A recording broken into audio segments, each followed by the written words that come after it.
Hi ನಮಸ್ಕಾರ, ಹೇಗಿದ್ದೀರಾ? ಎಲ್ಲರೂ ಕೂಡ ಆರಾಮಾಗಿದ್ದೀರಾ ಅಂತ ನಾನು ನಂಬಿದ್ದೀನಿ. ಸೊ ಈಗ ಇಂಗ್ಲೆಂಡ್ ಟೂರ್ನ ಫೋಕಸ್ T20ಯಿಂದ ಒನ್ ಡೇ ಶಿಫ್ಟ್ ಆಗ್ತಾ ಇದೆ. ಸೊ ಇದುವರೆಗೂ ಒಂದು ಲೆಕ್ಕ, ಇನ್ನು ಮುಂದೆ ಇನ್ನೊಂದು ಲೆಕ್ಕ ಅನ್ನೋ ರೀತಿಯಾಗಿ ಈಗ ಡೆವಲಪ್ಮೆಂಟ್ಗಳಾಗ್ತಿದೆ. ಯಾಕಂದರೆ ಓಜಿಗಳು ಬಂದಿದ್ದಾರೆ ಇಂಗ್ಲೆಂಡ್ಗೆ. ಕಿಂಗ್ ಕೊಹ್ಲಿ, ಹಿಟ್ಮನ್ ರೋಹಿತ್ ಶರ್ಮಾ, ಅವ್ರ ಜೊತೆಗೆ ನಮ್ಮ ಕರ್ನಾಟಕ ಲಯನ್ KL ರಾಹುಲ್, ಹಾಗೆ ಕ್ಯಾಪ್ಟನ್ ಶುಭ್ಮನ್ ಗಿಲ್, ಬೂಮ್ರಾ, ಕುಲ್ದೀಪ್ ಯಾದವ್. ಒಬ್ಬರೇ ಒಬ್ಬರು ಈ ಒಂದು ಬ್ಯಾಚಲ್ಲಿ ಮಿಸ್ಸಿಂಗ್ ಅಂತಂದರೆ ಅದು ಹಾರ್ದಿಕ್ ಪಾಂಡ್ಯ ಒಬ್ರು ಇದ್ದಿದ್ರೆ ಅದೊಂದು ಪರ್ಫೆಕ್ಟ್ ಬ್ಯಾಚ್ ಆಗಿರೋದು. ಬಟ್ ಓಕೆ, ಈಗಲೂ ಕೂಡ ಇದೊಂದು ದುರಂಧರ್ ಟೀಮ್ ಆಗಿದೆ. T20 ಲೆಕ್ಕ ಯಾಕೆ ಅಂತ ಹೇಳಿದೆ ಅಂತಂದರೆ, ಈಗ ನಾವು ಫೇಸ್ ಮಾಡ್ತಾ ಇರೋದು ಅಥವಾ ಅವ್ರು ಫೇಸ್ ಮಾಡ್ತಾ ಇರೋದು ಕ್ರಿಕೆಟ್ನ ಲೆಜೆಂಡ್ಗಳನ್ನು. ಸೊ ಈಗ ಲೆಕ್ಕಾಚಾರ ಬೇರೆ ರೀತಿಯೇ ಇರುತ್ತೆ. ಇನ್ನೊಂದು ಭಾಳ ಇಂಪಾರ್ಟೆಂಟ್ ಏನು ಅಂತಂದರೆ, ICC ODI ರ್ಯಾಂಕಿಂಗಲ್ಲಿ ನಾವು ನಂಬರ್ 1 ಇದ್ದೀವಿ, ಇಂಗ್ಲೆಂಡ್ ನಂಬರ್ 8 ಇದೆ. ಓಕೆ, ಈ ರ್ಯಾಂಕಿಂಗ್ ಎಲ್ಲ ಏನು ಲೆಕ್ಕಕ್ಕೆ ಬರಲ್ಲ. ಆನ್ ದ್ಯಾಟ್ ಡೇ ಯಾರು ಪರ್ಫಾರ್ಮೆನ್ಸ್ ಮಾಡ್ತಾರೆ ಅದು ಪಕ್ಕಾ ಅಂತ ನೀವು ಹೇಳ್ಬೋದು. ನಾನು ಕೂಡ ಒಪ್ತೀನಿ. ಹಾಗೆ ಈ ಒಂದು ಸಿರೀಸಲ್ಲಿ ಹಲವಾರು ಜನರ ಬಣ್ಣ ಬಯಲಾಗುತ್ತೆ. ಯಾಕಂದರೆ ಈ ಒಂದು ಸಿರೀಸನ್ನು ನಾವು ಗೆದ್ದರೆ ಎಲ್ಲಿ ಮಿಸ್ ಹೊಡಿತಾ ಇತ್ತು, ಯಾರು ಟೀಮ್ಗೆ ಕರೆಕ್ಟಾಗಿ ಫಿಟ್ ಆಗ್ತಾ ಇಲ್ಲ, ಅಥವಾ ಇವ್ರು ಯಾವ ರೀತಿ ಗೇಮನ್ನು ಆಡ್ತಾಯಿದ್ರು, ಹೇಗೆ ಆಡಬೇಕು ಇಂಗ್ಲೆಂಡ್ ಪಿಚ್ಚಲ್ಲಿ, ಅದನ್ನು ಈ ಒಂದು ಲೆಜೆಂಡ್ಗಳು ತೋರಿಸುವಂಥ ಸಂದರ್ಭದಲ್ಲಿ ಗೊತ್ತಾಗುತ್ತೆ ರಿಯಲ್ ಬಣ್ಣ ಏನು, ಯಾರು ನಿಜಕ್ಕೂ ಇಲ್ಲಿ ಕ್ವಾಲಿಫೈಡ್ ಆಗಿದ್ರು, ಯಾರು ಆಡಬೇಕಾಗಿತ್ತು ಇಲ್ಲಿ ಅಂತ. ಸೊ ಬನ್ನಿ, ತಡ ಮಾಡೋದು ಬೇಡ. ಇವತ್ತಿನ ಈ ಒಂದು ವಿಡಿಯೋದಲ್ಲಿ ನಿಮಗೆ ಪಿಚ್ ಕಂಡೀಷನ್ ಇರುತ್ತೆ. ಬರ್ಮಿಂಗ್ಹ್ಯಾಮ್ ಫಸ್ಟ್ ODI ಆಗ್ತಿರೋದು 3:30ಕ್ಕೆ ಸ್ಟಾರ್ಟ್ ಆಗುತ್ತೆ. ಸೋಮವಾರ ನೋಡ್ತಿದ್ರೆ ನಾಳೆ ಅಂತ ಹೇಳ್ಬೋದು ಮ್ಯಾಚ್. ಮಂಗಳವಾರ ಈ ವಿಡಿಯೋ ನೋಡ್ತಾ ಇದ್ದರೆ ಇವತ್ತೇ ಮ್ಯಾಚ್. ಓಕೆನಾ? ಸೊ ಈ ಒಂದು ಬರ್ಮಿಂಗ್ಹ್ಯಾಮ್ ಕಂಡೀಷನ್ ಬಗ್ಗೆ ಹೇಳ್ತೀನಿ. ವೆದರ್ ಕಂಡೀಷನ್, ಪಿಚ್ ಕಂಡೀಷನ್, ಜೊತೆಗೆ ಇಂಗ್ಲೆಂಡ್ ಹಾಗೆ ಇಂಡಿಯಾದ ಹೆಡ್ ಟು ಹೆಡ್ ನಾವು ODI ಆಡಬೇಕಾದ್ರೆ, ಅಂದರೆ ಒನ್ ಡೇ ಇಂಟರ್ನ್ಯಾಷನಲ್ ಆಡಬೇಕಾದ್ರೆ ಹೇಗಿದೆ ರೆಕಾರ್ಡ್ಗಳು, ಇದೆಲ್ಲದರ ಬಗ್ಗೆ ಕೂಡ ನೋಡೋಣ. ಜೊತೆಗೆ ಯಾರಿಗೆ ಹೆಚ್ಚಿನ ಒಂದು ಫೇವರ್ ಇದೆ ಪಿಚ್ಚಲ್ಲಿ ಅಂತ, ಟೀಮ್ ಹೇಗಿರುತ್ತೆ 11, ಅದರ ಬಗ್ಗೆ ಕೂಡ ನಾವು ಮಾತನಾಡೋಣ. ಭಾಳ ಮುಖ್ಯವಾಗಿ ನಾವು ಒಂದು ತಲೆಯಲ್ಲಿ ಇಟ್ಕೋಬೇಕು, ಈ ಒಂದು ಸಿರೀಸ್ ವರ್ಲ್ಡ್ ಕಪ್ ಇದೆಯಲ್ಲ 2027 ಅಕ್ಟೋಬರಲ್ಲಿ ನಡೆಯುತ್ತೆ. ಅದಕ್ಕೆ ಒಂದು ಪರ್ಫೆಕ್ಟ್ ಲಾಂಚ್ ಇದು. ಸೊ ಒಂದು ಪ್ರಿಪ್ರೇಷನ್ ಟೈಮ್ ಇದು.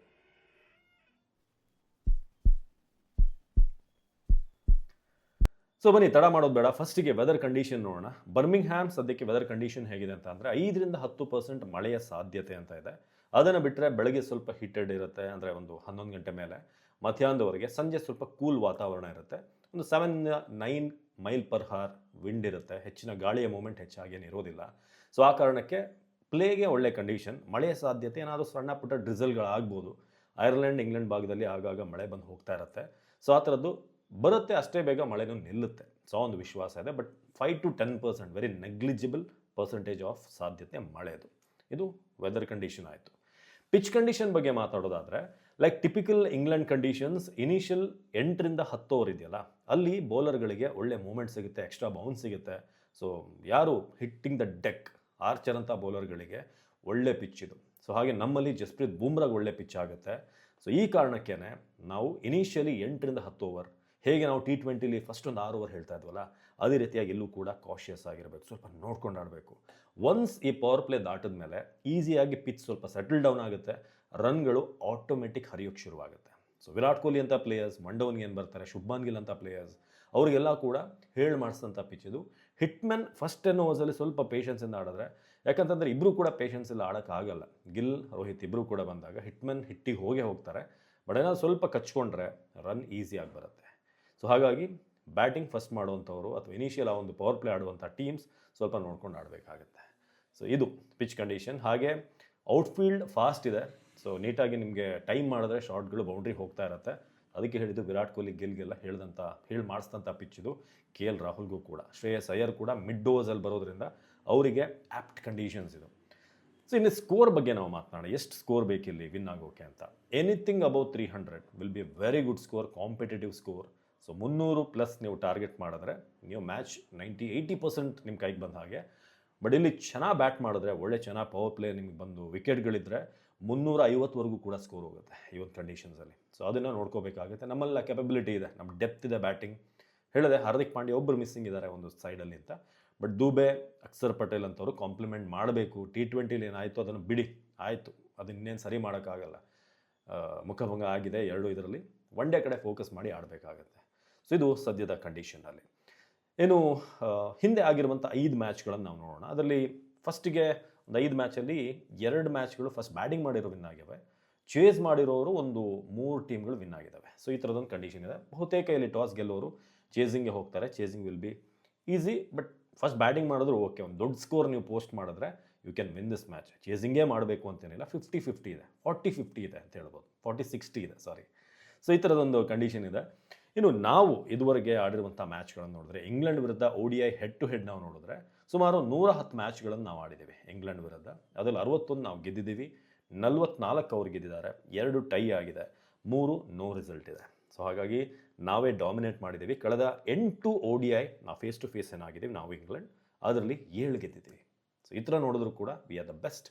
ICC ರ್ಯಾಂಕಿಂಗಲ್ಲಿ ನಾವು ನಂಬರ್ 1, ಇಂಗ್ಲೆಂಡ್ 8. ಇಲ್ಲಿ ನೋಡಿದ್ರು ಕೂಡ ವಿ ಆರ್ ದ ಬೆಸ್ಟ್. ಆದರೆ ಈ ರ್ಯಾಂಕಿಂಗ್ಗಳು, ಕಂಡೀಷನ್ಸ್ ಇದೆಲ್ಲವೂ ಕೂಡ ಆಯಾ ಇದಕ್ಕೆ ಚೇಂಜ್ ಆಗ್ತಾ ಇರ್ತವೆ. So we must be cautious. ನಮ್ಮ ಬೆಸ್ಟ್ ನಾವು ಆಡಿದ್ರೆ ಇಂಗ್ಲೆಂಡ್ ಕ್ಯಾನಾಟ್ ಬೀಟ್ ಅಸ್, ಆ ಥರದೊಂದು ಸಿಚುವೇಶನ್.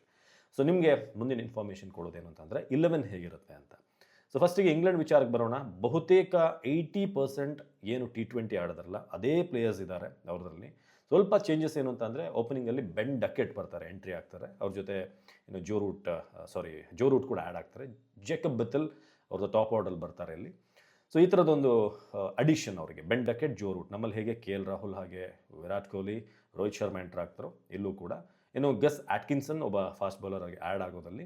ಅದು ಬಿಟ್ಟರೆ Sam Curran, Will Jacks, Tom Banton, Jos Buttler ಎಲ್ಲರೂ ಕೂಡ ಸೇಮ್ ಅದೇ ಪ್ಲೇಯರ್ಸ್ ಇದ್ದಾರೆ. ಸೊ ಆ ಒಂದು ಕಂಡೀಷನ್ಸ್ ಇದೆ ಇಲ್ಲಿ. ಸೊ ರೆಹಾನ್ ಅಹ್ಮದ್, ಹಾಗೆ ಸಾಕಿಬ್ ಮಹಮೂದ್, ಜಾಸ್ಟಂಗ್, ಆದಿಲ್ ರಶೀದ್, ಹಾಗೆ ಕುಲ್ದೀಪ್ ಯಾದವ್ ನಡುವೆ ಟಕ್ಕರ್ ಹೇಗಿರುತ್ತೆ ನೋಡಬೇಕು. ಮಿಡ್ ಓವರ್ಸಲ್ಲಿ ರಶೀದ್, ಇನ್ನೊಂದು ಕಡೆ ಕುಲ್ದೀಪ್, ಹೇಗಿಬ್ಬರು ಕೂಡ ಫೈಟ್ ಇರುತ್ತೆ ಅಂತ ನಂಗೆ ಭಾಳ ಕ್ಯೂರಿಯಾಸಿಟಿ ಇದೆ. ಇನ್ನು ನಮ್ಮ ಟೀಮ್ ವಿಚಾರಕ್ಕೆ ಮಾತಾಡೋದಾದರೆ ವೆರಿ ಸೆಟ್ಲ್ ಆದಂಥ ನಮ್ಮದು ಟಾಪ್ 5 ಇದೆ. ಮೇ ಬಿ ಅದರಲ್ಲಿ ಯಾವುದೇ ಚೇಂಜಸ್ ಇರಲ್ಲ. ರೋಹಿತ್ ಶರ್ಮಾ, ಶುಭ್ಮನ್ ಗಿಲ್ ಓಪನರ್ಸ್, ನಮ್ಮ OG ವಿರಾಟ್ ಕೊಹ್ಲಿ ಅವರು ಒನ್ ಡೌನ್ ಬರ್ತಾರೆ. ಶ್ರೇಯಸ್ ಅಯ್ಯರ್ ವೈಸ್ ಕ್ಯಾಪ್ಟನ್ ಟೀಮಲ್ಲಿ ಅವ್ರು 4ನೇ ಪ್ಲೇಸಲ್ಲಿ, KL ರಾಹುಲ್ 5th ಪ್ಲೇಸಲ್ಲಿ ಬರ್ತಾರೆ. ಸೊ ಇಷ್ಟು ಇರುತ್ತೆ, ಟಾಪ್ 5 ವಿಲ್ ಬಿ ಸೆಟಲ್ಡ್. 6ನೇ ಪ್ಲೇಸಲ್ಲಿ ಹಾರ್ದಿಕ್ ಪಾಂಡ್ಯ ಬರ್ತಾಯಿದ್ರು, ಬಟ್ ಹಾರ್ದಿಕ್ ಪಾಂಡ್ಯ ಬದಲು ನಿತೀಶ್ ಕುಮಾರ್ ರೆಡ್ಡಿ ಅಂತ ಇತ್ತು, ಬಟ್ ಅವರಿಗೆ ಇಂಜುರಿ ಇರೋದ್ರಿಂದ ಶಿವಮ್ ದುಬೆ ಬಂದಿದ್ದಾರೆ ಒಳಗಡೆ. ಸೊ ಶಿವಮ್ ದುಬೆ ನಂಬರ್ 6ಅಲ್ಲಿ ಆಡ್ಬೋದು. ಇಲ್ಲದೆ ಹೋದರೆ ಒಂದು ಚೇಂಜ್ ಏನಂತಂದರೆ ಅಕ್ಷರ್ ಪಟೇಲ್ನ ನಂಬರ್ 6ಗೆ ತರ್ಬೋದು, ದುಬೆನ 7ಗೆ ತರುವಂಥ ಚಾನ್ಸಸ್ ಇದೆ. ಸೊ ಅವ್ರ ಜೊತೆಗೆ ಇಷ್ಟು ಜನ ಆಯ್ತು. ಈಗ 6-7 ನಾವು ಮಾತಾಡಿದ್ವಿ ದುಬೆನ ಸೇರಿಸಿದ್ರೆ. ಬೌಲರ್ಸ್ಗಳು ಯಾರು ಅಂತ ಅಂದರೆ ಉಳಿದು 4, ಅಕ್ಷರ್ ಪಟೇಲ್ ಬಿಟ್ಟು ಕುಲ್ದೀಪ್ ಯಾದವ್ನ ಲೀಡ್ ಸ್ಪಿನ್ನರ ತಗೊಳ್ತಾರೆ. ಜಸ್ಪ್ರೀತ್ ಬುಮ್ರಾ, ಹರ್ಷದೀಪ್ ಸಿಂಗ್, ಹಾಗೆ ಪ್ರಸಿದ್ಧ್ ಕೃಷ್ಣ, ಈ 3 ಜನ ಇರ್ತಾರೆ ಏನೋ ಪೇಸರ್ಸ್ ಆಗಿ. ಬಹುತೇಕ 3 pacers, Shivam Dube +1 medium pace, 4 fast, 2 spin ಜೊತೆ ಹೋಗುವಂಥ ಎಲ್ಲ ಚಾನ್ಸಸ್ ಇದೆ. ಸೊ ಇದು ನಮ್ಮ 11. So Ishan Kishan maybe wicket keeping option ಇದೆ, ಬಟ್ ಅವ್ರನ್ನ ತಗೊಳ್ಳೋ ಡೌಟ್ ಇದೆ ಅಂತ ಅನಿಸುತ್ತೆ. ಬಟ್ ಗೊತ್ತಿಲ್ಲ ಅವ್ರನ್ನೇನೋ ಒಳಗೆ ತರ್ತಾರ ಏನು. ಗೌತಮ್ ಗಂಭೀರ್ ಅವರ ಬ್ರೈನ್ ಬೇರೆ ರೀತಿ ವರ್ಕ್ ಆಗ್ತಾ ಇರುತ್ತೆ. ಸೊ ಅವರು ಚಾನ್ಸಸ್ ಇದೆ. ಸುಂದರ್ನ ಒಳಗಡೆ ತಂದರೂ ತರಬಹುದು ಅಕ್ಷರ್ ಪಟೇಲ್ ಬದಲು. ಬಟ್ ಒಂದು ಲೆಫ್ಟ್ ಆರ್ಮ್, ಇಬ್ಬರು ಕೂಡ ಲೆಫ್ಟ್ ಆರ್ಮ್ ಆಗಿರೋದ್ರಿಂದ ಕುಲ್ದೀಪ್, ಅಕ್ಷರ್ ಪಟೇಲ್, ಸುಂದರ್ ಅವ್ರನ್ನ ತರುವಂಥ ಚಾನ್ಸಸ್ ಕೂಡ ಇದೆ. ಪ್ರಿನ್ಸ್ ಯಾದವ್ ಸದ್ಯಕ್ಕೆ ಡೆಬ್ಯೂ ಮಾಡೋದು, ಅಂದರೆ ಈ ಒಂದು ಇದರಲ್ಲಿ ಆಡೋದು ಡೌಟ್ ಇದೆ ಫಸ್ಟ್ ODIಯಲ್ಲಿ. ಸೊ ನಿಮ್ಮ ಪ್ರಕಾರ ಏನು ಸ್ಕೋರ್ ಬರ್ಬೋದು, ಯಾರಿಂದ ಸೆಂಚುರಿ ಬರ್ಬೋದು, ಅದರ ಬಗ್ಗೆ ಕೂಡ ಕಮೆಂಟ್ ಮಾಡಿ. ಸೊ ಇನ್ನಷ್ಟು ಅಪ್ಡೇಟ್ಸ್ ಜೊತೆಗೆ ನಾನು ಬರ್ತೀನಿ. ನಮ್ಮ ಕಂಟೆಂಟ್ ಇಷ್ಟ ಆದರೆ ಮಾತ್ರ ನಮ್ಮ ಪೇಜನ್ನು ಫಾಲೋ ಮಾಡಿ, ಬೇರೆಯವ್ರಿಗೂ ತಿಳಿಸಿ. Thank you so much.